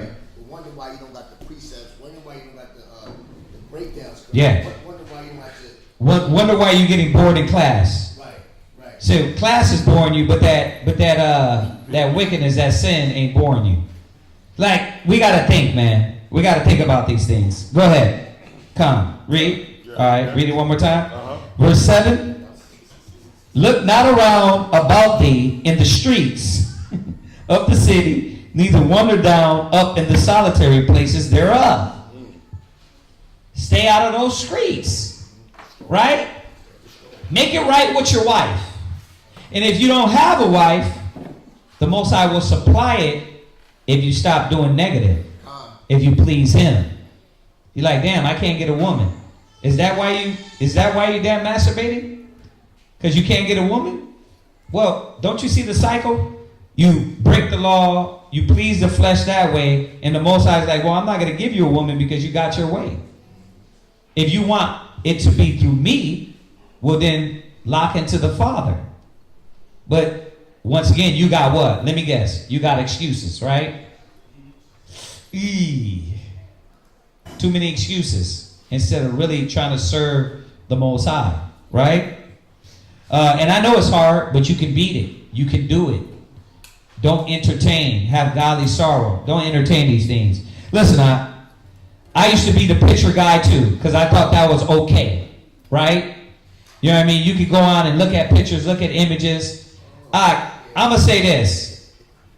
How does it help you? How? Bro, that makes you a damn animal. It makes you get lust spirits on you. So, I don't know, brothers out there in Israelite land, they're like, oh, there's nothing wrong with porn. Like, really? You know how many brothers and sisters got problem with porn addiction? And all they're doing is at home by themselves, trying to do the porn thing to themselves? Like, so, the scriptures say what? Touch not, taste not, handle not. If you can't look at another man and his wife have sex, why is porn okay? The law says not to do that. So, cut the porn out. It's not scriptural, it's not law, and it's destructive to you. All right? This is, now you're looking for harlots. Neither wander up and down in solitary places. It's got to be the solitary places, though. Not where it's filled. Not where it's filled. It's secret corners. That's what he said in Proverbs chapter 7. Right. He said, I came and met her. Right. You know what I mean? At night. Right. It was dark. In secret. How much is that going to cost? Right? Verse 8. Turn away that eye from a beautiful woman. Now, this is in the context of what it's telling us. It's not saying you can't look at a beautiful woman. What it's saying is that you got this spirit on you to chase whores, to give up your substance. Now, you can't control it. You looking at her, you across the room and you just black out. And then what?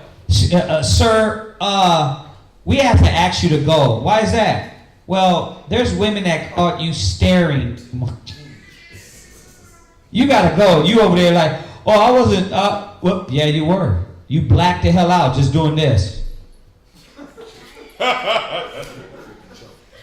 Shalom, Hawk. Oh, shalom, Hawk. Shalom. Hey, now you creepy Joe. Yeah, see? Who had the hand raised? Right. It says, turn away the eye from a beautiful woman and look not upon another's beauty. Meaning what? That's not your rib. Stop looking in her face, looking at her butt. Stop looking at her body. Right? Look away. For many have been deceived by the beauty of a woman. For herewith love is kindled as a fire. And that fire is not a good fire. We know when we go back to that Ecclesiastes, would you just go over 22? About the eyes, the harlot? That was 22? No, probably. No, 23, right? Ecclesiastes 23 about the adultery. Yeah. That fire is destruction. What? You already said it. I said it? All right. What verse is that? I need that. Sit not at all with another man's wife. We've been going over that. And sit not down with her in thy arms, and spend not thy money with her in the wine. Lest thou heart incline unto her, and so through thy desire thou fall into destruction. It's not about you having an adulterous mind. You might not even be in that place. She might be. She might be, or your heart might grow into that. The flesh, the carnal pulls. So when it says not to have guy friends, or not to sit with another man's wife, it ain't got nothing to do with, well, I'm not an adultery mind. I'm not an adulterous person. It got something to do with your heart inclines unto her. How many times I got to tell you? You first meet her at your job and she's a what? -4. And 6 months later, she's a what? +4. Right? You like, how did this happen? Because you what? Start talking with her, sitting with her, laughing with her, joking with her. It always happens. Oh, he's just a friend from way back. Well, why are you having sex with him? Most High said, don't put yourself in that position. Sit not at all with another man's wife. Right? And through thy desire thou fall into destruction. Forsake not an old friend for the new. It's not comparable. It's not comparable to him. A new friend is as new wine. When it is old, thou shalt drink it with pleasure. That's not talking about the friends we had in the world, those Jake friends, right? This ain't giving us an excuse to go back to cats that used to roll blunts with, smoke with, run trains on girls with. It's not saying that. Right. This friend, remember, let's go back to the friend scriptures. I'm not going to do it because we're going to be here. But remember, a brother is born through adversity. What's a true brother? What's a true friend? Right? Come? Yeah, it ain't talking about the ex-blunt smoking buddy that ain't talking no wisdom to me. Oh, that's my boy. He's not opening up the book, right? My day one. Even not the glory, envy, not the glory of a sinner. Back, you don't have to go there, but y'all know it. Psalm 73, Psalms 37. The scriptures tell us what? Don't look at sinners and then envy, desire what they have. You don't supposed to be like, man, because you always go. Remember, if we're living a life of trial and giving up, and you're looking at the sinners, they rejoice. How did they get it? You forget. You had almost slipped when you see the prosperity of the wicked. They're going to fall. It's only a matter of time. So don't envy. For thou knowest not what shall be his end. You don't know what they're going to come into. You looking at them, all the rappers on stage and everything, bruh, he gets shot in a dice game. All that money looks good until what? He can't spend it. Right? Delight not in the thing that the ungodly have pleasure in. And then you start what? Well, how they didn't get their success. Man, I'm going to be a rapper. I'm going to be a movie star. And you start desiring what they have and start doing what they do. Y'all see that? But remember that they shall not go unpunished unto their grave. Keep thee far from the man that have power to kill. Bro, when he sat amongst sinners and publicans, he went and taught them. It didn't say he was homies with them. Like you kicking it over the house while they mixing up a pack in the back, guns everywhere. You a dummy. You're a dummy. That's not what Yahushua did. They gonna kick in the door and you gonna end up being there.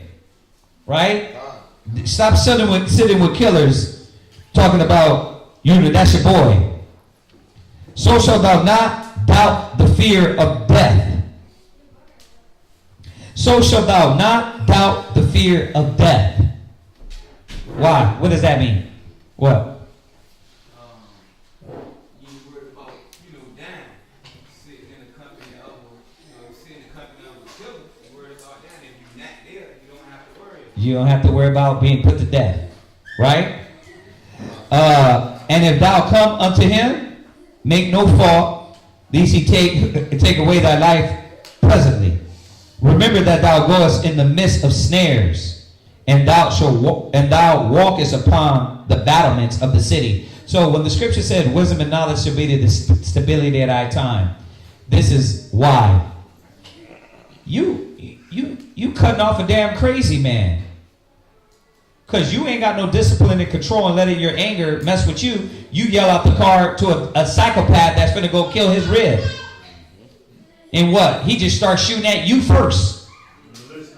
Right? You on the list, right? You hit that wall. Precious, go ahead. What? Meaning that he will kill you in the moment. He will kill you then and there.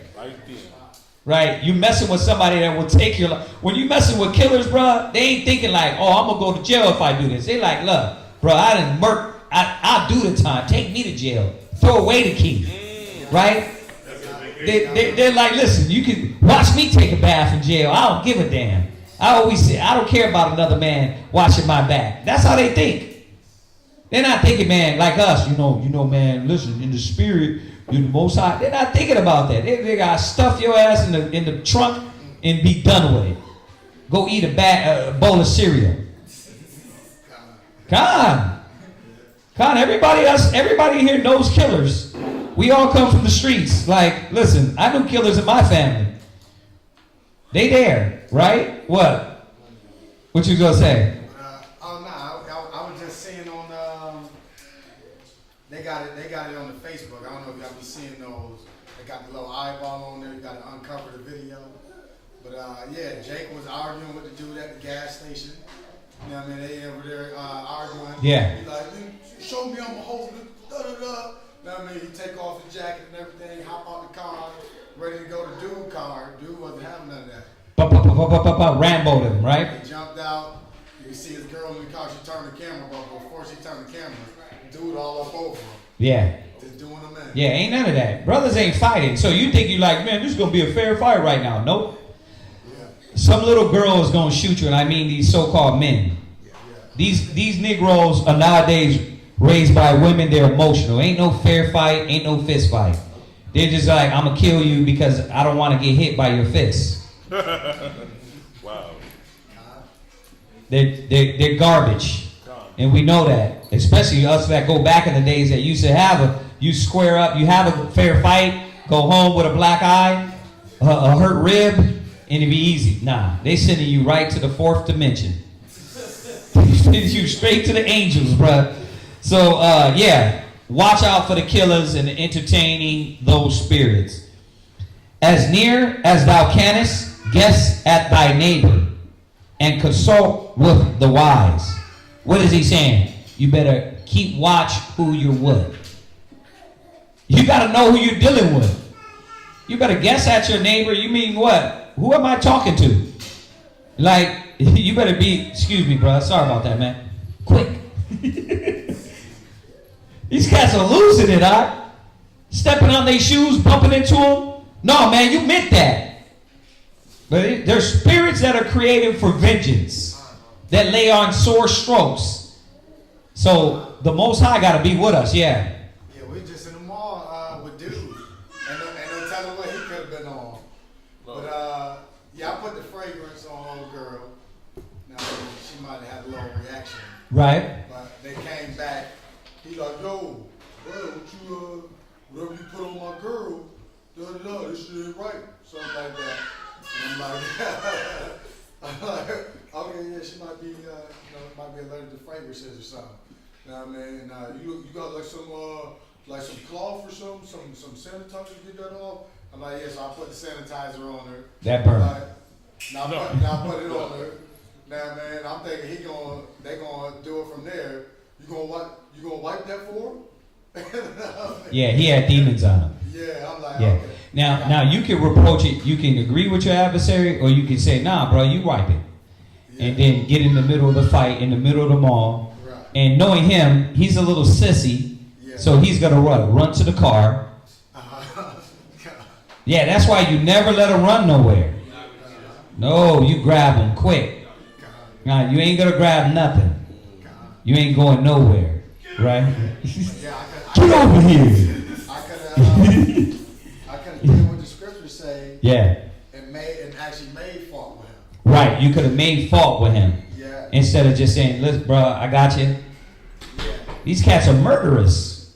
Demons. And I'm not saying be afraid, be spooky, be fearful. Yeah. But you don't got to call death to you. That's what this scripture is about. Is this scripture about for the spooky cats? This don't mean like, see, that's a scary scripture. We don't walk in fear. Huh? We don't walk in fear. But cats will try to, that's a scary scripture. You a coward. Bruh, if I'm a coward for using the wisdom of the Most High, then you got a misunderstanding what a coward is. God. Right? Using wisdom is not a coward. Right? That's, once again, you trying to drag in nigga thought into the truth. If that was the case, why is this here? Why does it say, agree with your adversary? That's not a coward, that's a man of wisdom, right? All right, let thy talk, right here, and consult with the wise. Once again, who are your companions? Who are your friends? Who are you hanging around with? Let thy talk be with the wise, and all thy communication in the law of the Most High. Why does it say that? Right after you hear about killers, now talk with wise. What got Offset or Takeoff or what one of them? What got him shot? You're around killers, and what was your talk about? You're disgruntled with a killer, man. You're disgruntled with a girl with a gun. What's gonna happen? His panties are gonna get up in a flame, and what? He's just gonna shoot aimlessly. The bullet wasn't even meant for him, but he took it, right? Well, let me rewind that. We know the bullet was meant for him because the Most High sent the bullet out, but probably the shooter was just shooting, right? You see what happens? Who you around? You're not around wise men. You're around killers, and they're not talking about spiritual things, right? So when you get a hot one, don't act like it was random. You meant it. And let just men eat and drink with thee, and let thy glory be in the fear of the Lord. Eat with what? Just men. I get it. They was your buddies. You did a lot of dirt together. Bro, you're supposed to be turning from that. For the hand of the artificer, the work shall be commended, and the wise ruler of the people for his speech. As a man of an ill tongue is dangerous in the city, and he that is rash in his talk shall be hated. All right? All right, that's it on that. Whew. Damn, did I say we was going to be getting through this quick? I don't think you did. I don't think I did. I didn't hear that. Damn. Jeez. It went from 2 o'clock to 5 like that. I know, man. All right, it's a lot of information. And we know it's free, so you can click off. You can just fall asleep because it is free. But y'all brothers that are receiving it, sisters that are receiving it, if you got it, know that you got it, study over it so you can give it to others, right? So it's not free. It's free money-wise, right? But in the spirit, you're supposed to be seeing the value in being able to give it to others, all right? All right. Any other questions? I don't have a question, but this is brought to my attention. They talking about this new album Dave East came out with, and he called it the Book of David. And literally, his first song is called Prayer, but it's literally talking about the complete opposite. I'm like, oh man, and like these Blasphemy. These dudes like that I know, like they think it's cool. I'm like, y'all don't see this, like.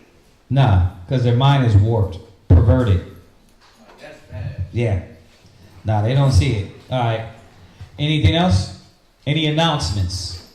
Brothers and sisters, remind garments, Hanukkah coming up, feast days coming up, December 18th?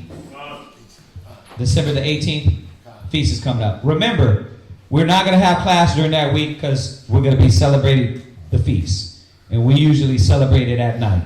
All right? So keep that in mind. What else? Listen, alms, offerings, whatever you can give to help out the school, please help out, all right? The weight is on a lot of brothers and sisters, but we do need help, all right? Other than that, I imagine Mupanyakodam, let's finish the prayer.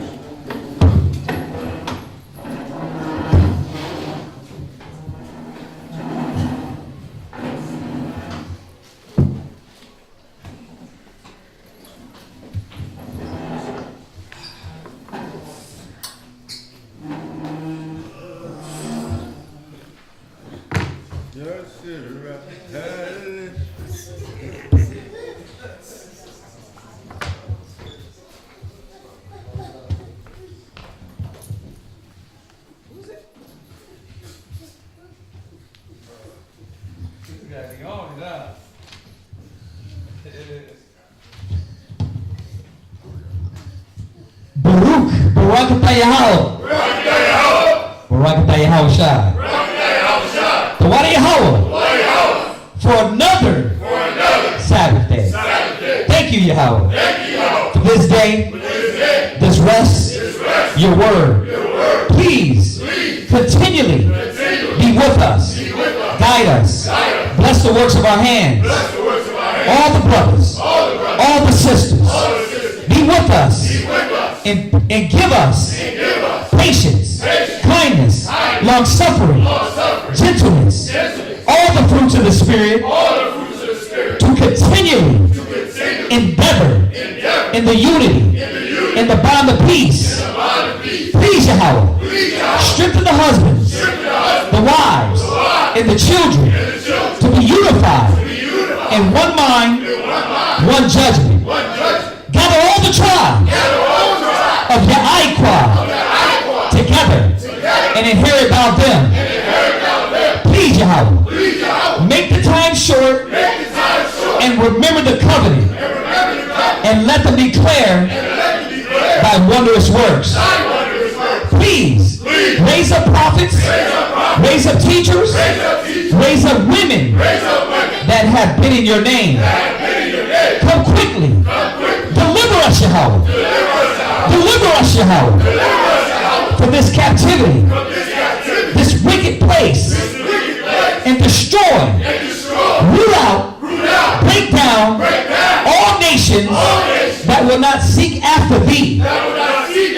Lift up thy hand against the strange nations. Please, Yahweh, show your power in this earth. Bahashem Yahweh Shai. We pray. Barakatah Yahweh. Bahashem Yahweh Shai. Hahawa. Matalanawa. Ha-tawara. Bless you, Yahweh, in the name of Yahweh Shai, that gives to us the law. Thanks, so be it. Barakatah Yahweh. Bahashem Yahweh Shai. Hahawa. Matalanawa. Award. Lara. Bless you, Yahweh, in the name of Yahweh Shai, that gives to us the light this day. Thanks, so be it. Barakatah Yahweh. Bahashem Yahweh Shai. Hahawa. Matalanawa. Ha'ayo. Korah. La Korah. Ha'ain. Bless you, Yahweh, in the name of Yahweh Shai, that gives to us the ram's horn to call the people. Barakatah Yahweh. Bahashem Yahweh Shai. Hahawa. Matalanawa. Shemon. Zayath. Lamashaf. Yasha'ala. Bless you, Yahweh, in the name of Yahweh Shai, that gives to us the olive oil to anoint Israel. Psalms 92. It is a good thing to give thanks unto Yahweh and to sing praises unto his name, O Most High, to show forth thy loving kindness in the morning and thy faithfulness every night upon an instrument of 10 strings, upon the psaltery, upon the harp with a solemn sound. For thou, Yahweh, has made me glad through thy work. I will triumph in the works of thy hands. O Yahweh, how great are thy works, and thy thoughts are very deep. A brutish man knoweth not, neither doeth a fool understand this. When the wicked spring up as grass, and when all the workers of iniquity do flourish, it is that they shall be destroyed forever. But thou, Yahweh, art most high forevermore. Below thine enemies, O Yahweh, below thy enemies shall perish. All the workers of iniquity shall be scattered. But my horn shalt thou exalt like the horn of a unicorn. We shall be anointed with fresh oil. My eye also shall see my desires of my enemies, and my ears shall hear my desire of the wicked that rise up against us. The righteous shall flourish like the palm tree. He He shall grow like the cedar in Lebanon. He shall grow like the cedar in Lebanon. Those that be planted in the house of Yahweh Shai Those that be planted in the house of Yahweh shall flourish in the courts of the Most High. They shall bring forth fruit in old age. They shall be fat and flourishing to show that Yahweh is upright. He is my rock. Yahweh is my rock. And there is no unrighteousness in him. Hashem Yahweh Shai. This is Psalms 133. Shayar, Hamalawath, Ladawad, Hana, Matawad, Wama, Na'ayam, Shabbat, Achim, Gam, Yachad, Kashaman, Hatawad, Ayo, Haraash, Yerad, Ayo, Hazakwan, Zakwan, Aharan, Shayarad, Alpanya, Marawathiwa, Khato, Harawan, Shayarad, Ayo, Hariyah, Tazayawan, Kaya, Shum, Tazawa, Yahweh, Habaraka, Chayayam, Ay, Haywalam, Aman. Psalm 133. Behold, how good and how pleasant it is for brethren to dwell together in unity. It is like the precious ointment upon the head that ran down upon the beard, even Aaron's beard, that went down to the skirts of his garment, as the dew of Hermon, as the dew that descended upon the mountains of Zion. For there the Lord commanded the blessing, even life forevermore. Hashem Yahweh Shai. The water. Tamyad. Aman. All right, circle up.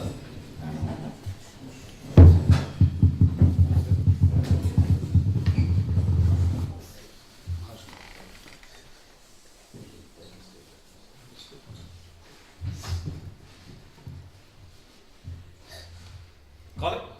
Action! Everybody! Run!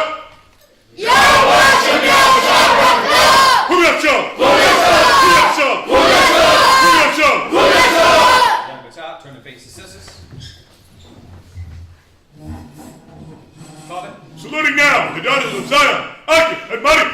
Run!